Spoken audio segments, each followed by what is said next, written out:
চাঁপাইনবাবগঞ্জে ঘুরতে বেরিয়ে সংঘবদ্ধ ধর্ষণের শিকার হয়েছেন এক স্কুল ছাত্রী। চলতি বছরের 6 এপ্রিল শিবগঞ্জ উপজেলার পদ্মা নদীর চরে এ ঘটনা ঘটে। সংঘবদ্ধ ধর্ষণের ওই ভিডিও ধারণ করে অভিযুক্তরা। সম্প্রতি ধর্ষণের সেই ভিডিওটি সামাজিক যোগাযোগ মাধ্যমে ছড়িয়ে পড়েছে।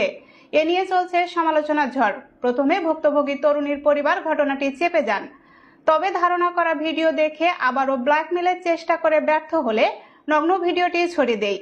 পরে মামলা হলে প্রেমিক সহ দুইজনকে গ্রেপ্তার করে পুলিশ।